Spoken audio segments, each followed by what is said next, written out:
Well, now, Resident Evil 3 Remake. The game is streamlined, so my thoughts will be a bit streamlined this time around.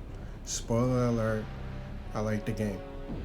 Look, I can go into a lot of detail explaining about all the cut content in this game, but the truth of the matter is everybody is done it to death at this point.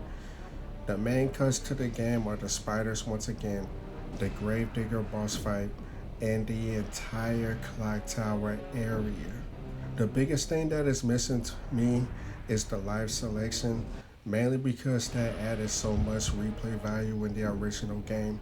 There are other stuff that was cut like blue herbs, freeze rounds for the grenade launcher, and enemies such as the crows, but that's about all I would name in this video. However, despite all of the cut content, the truth of the matter is that this game is still really fun.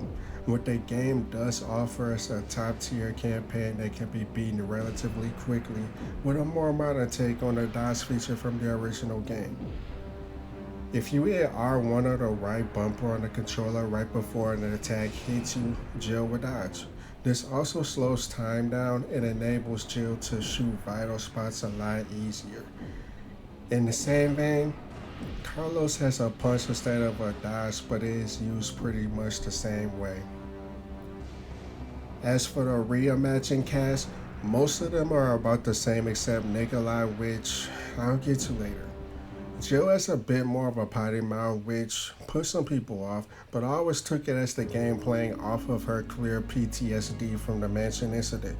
The game also has her survive quite a few feats that a normal human would have died from, which I assume is foreshadowing of her being experimented on later by Wesker. Still, I like this iteration of Jill a lot. For those that are familiar with my vids, I bet this is nothing short of surprising. Carlos can be summed up in one quote. It's alright, you go on ahead. I'm not gonna die on you, leave you in a cold, cruel, Carlosless world. Okay. And that's about it. He was always a perceived ladies' man in the original, so this attitude is welcome. You could make an argument that Carlos is better than the remake than the original, but I honestly like them both about equally. He's just a smooth talking umbrella merc that got in over his head with the Raccoon City outbreak, which is far from a bad thing. If it ain't broke, don't fix it. Mikhail had a glow up since in the original he was brutally injured by monsters by the time you meet him and didn't have much dialogue. In the remake, he is more healthy and shows respect to Jill when he figures out who she is. He also seemed to be more the leader instead of Nikolai, who I will get to later. I think they did his death scene justice against the Nemesis, but I find the original scene just as epic. Nikolai got more of a rework than the previous two Umbrella Mercs. He's still an evil prick that is only out for himself, but the thing about the original is that you didn't know he was an evil prick only out for himself until about 2/3 of the way through the game. There was foreshadowing before then that you can catch on replays, but generally speaking, the hospital is when he showed Carlos who he really was, and directly after that, he showed Jill as well with no shame. In the remake, one of the first scenes you see him and he shoots an injured merc without verifying if he was infected or just hurt. From this point on, he is a massive dick to everybody, including Jill. White as shit. If you saw my Resident Evil 2 remake video, then basically how I felt about Chief Irons is how I feel about Nikolai in this game. I still liked him, but he was just more mysterious in the original, which made his character more interesting than generic evil prick military guy, in my opinion. Tyrell was the main character that got the biggest rework out of all the characters.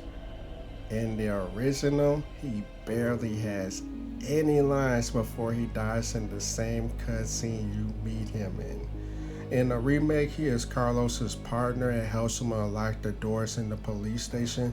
He also helps Carlos close the hospital shutters while Jill is recovering from her virus infection Nemesis gave her. And he is also the one that tells Jill where Carlos went after she wakes up.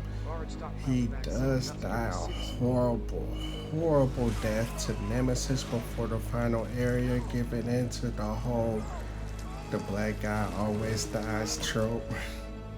Dang. But I really appreciate how well they fleshed him out, and I wish we could have seen more of Tyrell. You have minor characters like Brad, who dies in the beginning of the original and the remake. In the original, he has a very iconic death to Nemesis while trying to warn Jill about the monster. The last thing Brad hears is Nemesis roaring, and then his hand tentacles impaling Brad's head before being thrown to the side. In the remake, he is given a more heroic death since he covers Jill by holding the door closed from zombies trying to get into a building. He fails and gets bitten, but buys Jill enough time to leave the area safely. Later on, we see him turning into a zombie while attacking another officer you see in Resident Evil 2, Marvin. I guess that explains how Marvin got infected prior to Leon and Claire meeting him. You'll need this. I can't take... Stop. And don't make my mistake. If you see one of those things, uniform or not, you do not hesitate. You take it out, or you run. Got it? Yes, sir. The enemies are what you can expect by now from a Resident Evil game from my old favorites to these guys, I guess.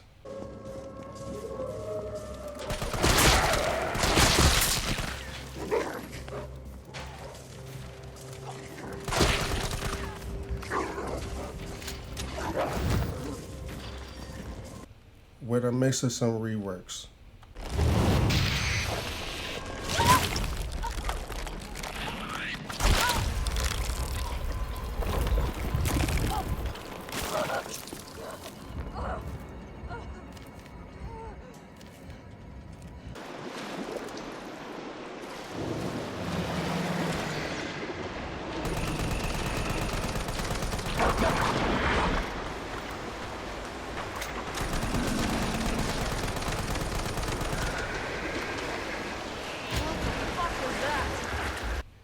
There are a couple somewhat new variations to the zombies, such as the Nemesis parasite ones, which are kind of annoying to deal with due to the hit stun from their tentacle. I can never dodge it consistently, and it's low-key very annoying.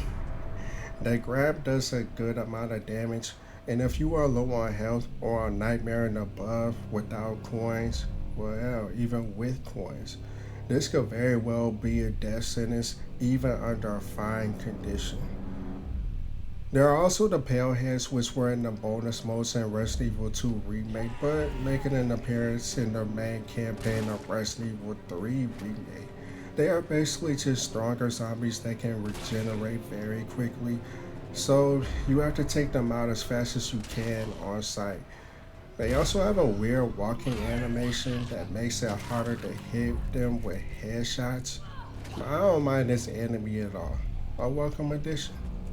Lickers return and are basically the same as their Resident Evil 2 Remake counterparts. It's a treat that they appear in this game because in the original Resident Evil 3, they did not appear at all.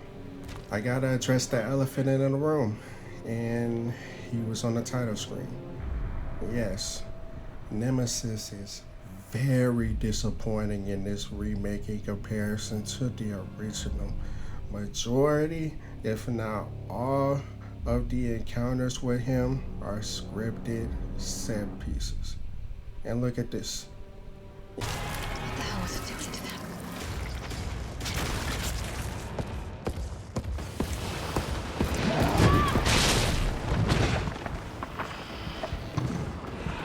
Yes, he goes down with one grenade, even on an Inferno difficulty. He does drop different weapon upgrades each time to my knowledge, but given how short the game is, I haven't bothered in quite some time, honestly. I will give Capcom credit for his moveset. His tentacle to drag you back to him as you try to run away from him is intense. I also think that his overall moveset of punches and overhead attacks to be pretty fun to dodge around and shoot at him. Him running towards you and having those heavy footsteps echo down the hallway or alley or wherever he is after a roar was also extremely intense. However, the most disappointing thing about him is that when he mutates, it is not into a more deadly version of himself like the original. He mutates into a giant zombie dog like creature, and I hate the zombie dogs. So imagine how I felt seeing him attack Jill after she mocked him for almost allegedly drowning. Then it's the fact that two boss fights are extremely similar. The one in the clock tower, my bad. Hold up. The one outside the clock tower and the one in the final lab area, both of them, you plant mines that knock him off of his NASCAR racer track to inflict damage on him.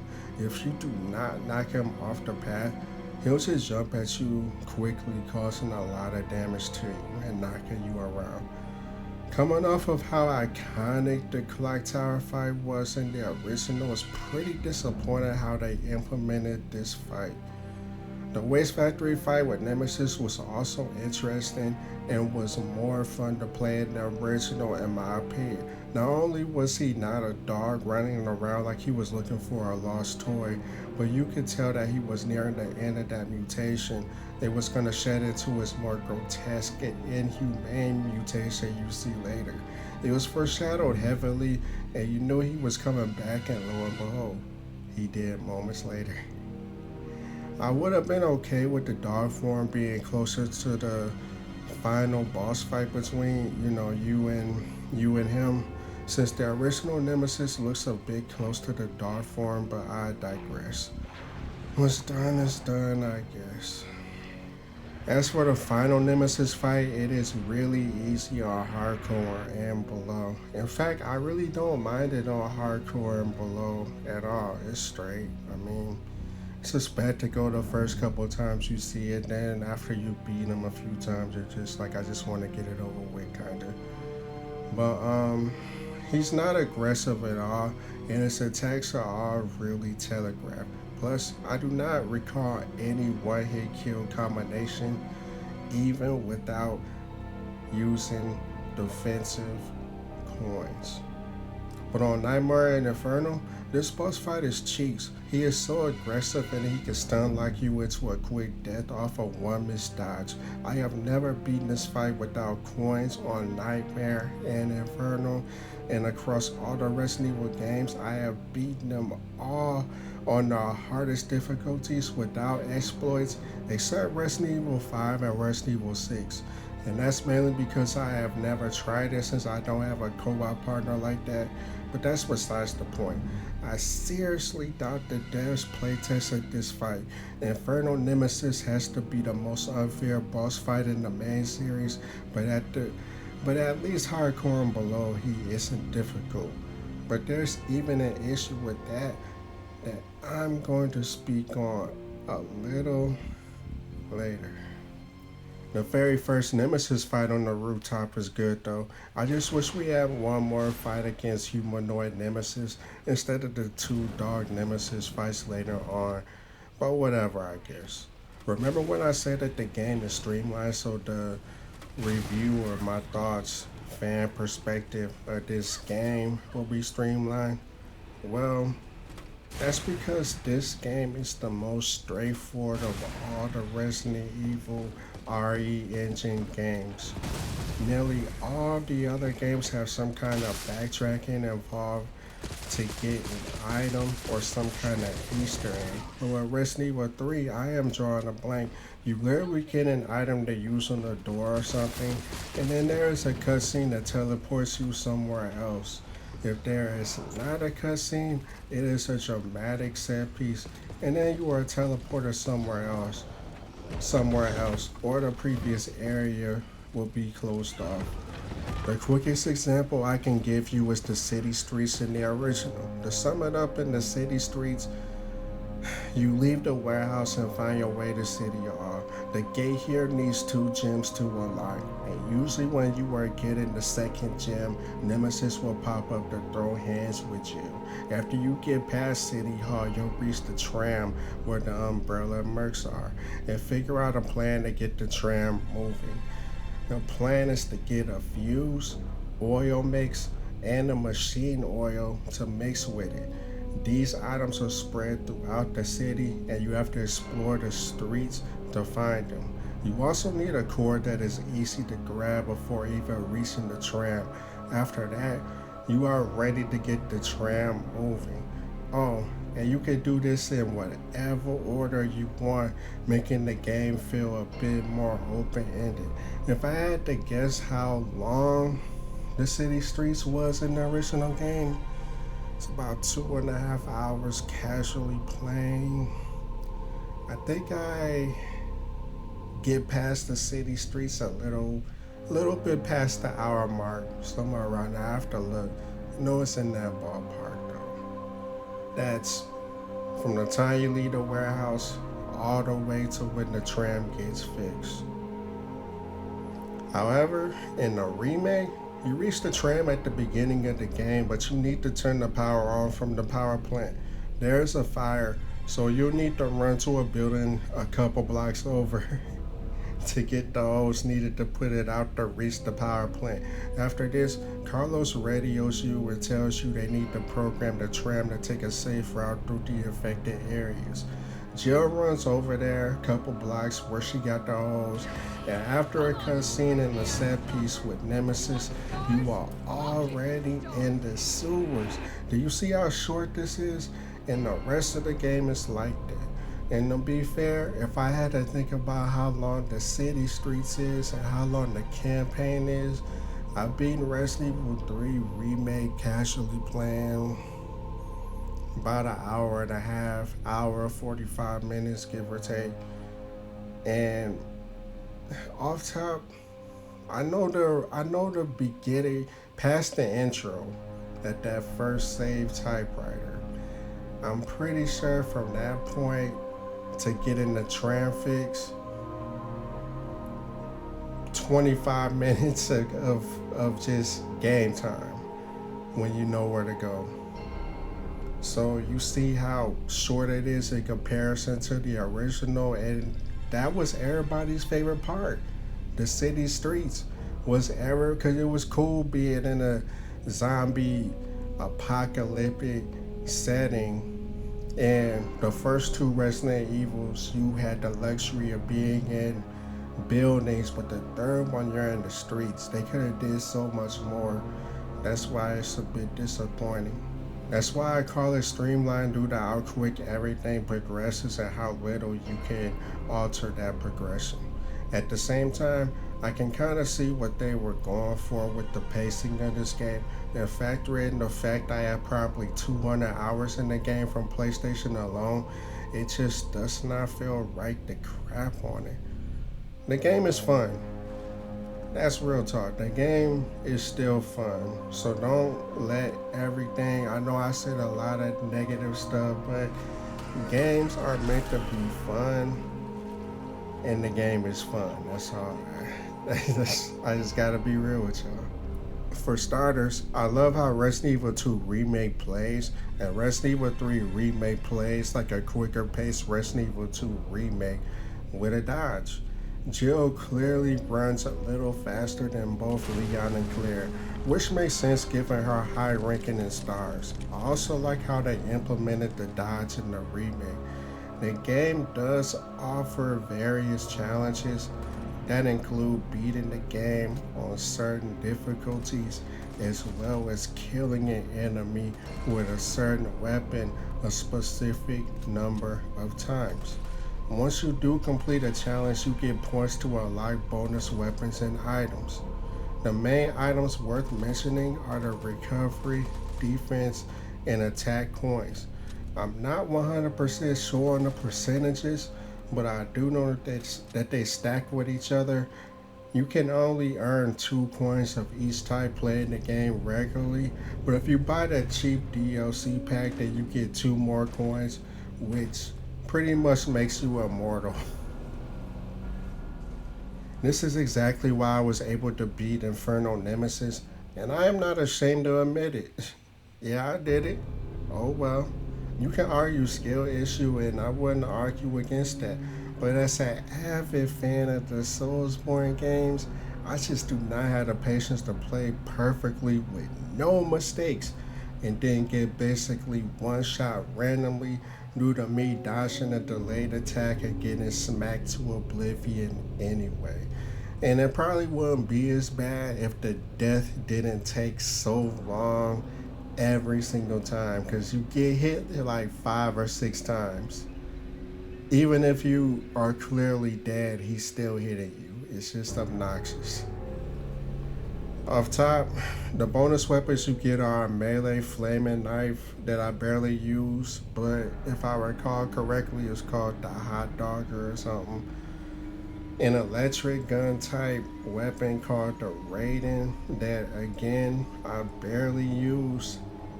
The infinite handgun, the infinite AK-47, and the infinite rocket launcher.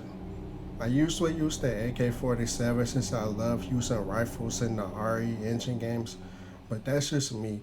All the other weapons hit the item box, including the grenade launcher. Speaking of the other weapons, you get your standard Resident Evil weapons like a knife, a handgun, shotgun, and grenade launcher. The weapons are pretty much what you can expect, but the grenade launcher ditched the freeze rounds from the original game in exchange for the mine rounds.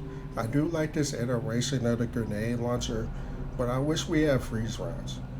The mine rounds are mainly used for the Nemesis dogfights, and it only has the regular grenade rounds, flame rounds, and acid rounds. So I guess it isn't that bad, but when it comes to how it was implemented, since it does have more variations than Resident Evil 2 Remake, but something about it makes me like the Resident Evil 2 Remake more. The game has 5 difficulty modes, which are assisted, which is easy, normal, hardcore, nightmare, and inferno. Hardcore is more like this game's normal mode, since normal was always too easy in my opinion. However, nightmare and inferno are more difficult since enemies are stronger and more aggressive. Also, there may be more enemies in one area like what I am showing you on screen right now. This is just an example of how the game will throw different enemy spawns at you throughout the game. But that's the closest that we get to the seemingly random enemy spawns across the original Resident Evil 3. So while a decent effort in adding more replay value was put in, it fell short in comparison to the original game, in my opinion. In short, the game is a disappointing remake, but it's still a good game on its own. It's the perfect game to play when you have like 2 hours to kill with nothing to do and just want to shoot zombies in an almost rail shooter type setup. I will say this though, I paid full price for it. I don't think I got ripped off, but objectively, it ain't worth 60. If you can get it for like 20, 30 at the most, that's a sweet spot.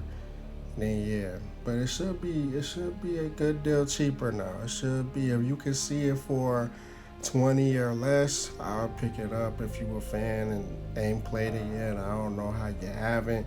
If you're interested in the series, it is what it is. It should, well, I'm trying to say it should be cheap now. Shouldn't be nowhere near full price. With that being said, this game is the worst of the RE engine games. I get that they wanted to make it more streamlined since Jill was frantically trying to leave Raccoon City in the original, But I wish we could have seen more survivors or heard some survivors dying in the distance like the original. An infested Raccoon City in the RE engine would have gone crazy. What we got is cool, but it seriously could have been the best of the remakes with a lot more open city street section, free roaming Nemesis, having Nemesis mutate into a more grotesque humanoid form, and let Jill go to the police station like the original.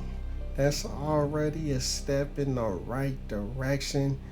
I can honestly make a video on how they could have made Resident Evil 3 Remake the best remake that they ever put out, but whatever. I'm not gonna do that this video. I'm just sharing my thoughts about the game. It's barely a review, honestly. I will say this though, the clock tower was a huge missed opportunity, since they could have implemented spiders there. It could have been pitch black when you made it there and filled with jump scares. And this is coming from someone who just thought the clock tower was okay in the original, but not as amazing as the city streets. Oh, and make it more open-ended, so unless I am in the lab, I should be able to backtrack to the beginning of the game. My 2 cents. Alright, I am rambling, I admit, at this point, so I'm gonna stop right here. What do you all think of Resident Evil 3 Remake? Did you enjoy the game for what it is? Were you flat out disappointed and wish that they did more? Give me your thoughts down below, and remember to not forget to like, comment, subscribe, and share the video to your friends and family. I appreciate you all. Be safe out there though, for real. Crazy world out there, and it's getting worse. Take some time out to chill with your loved ones and do not get lost in your work. Get it done, but don't neglect things that matter most, starting with you. Much love, everybody. Face signing off.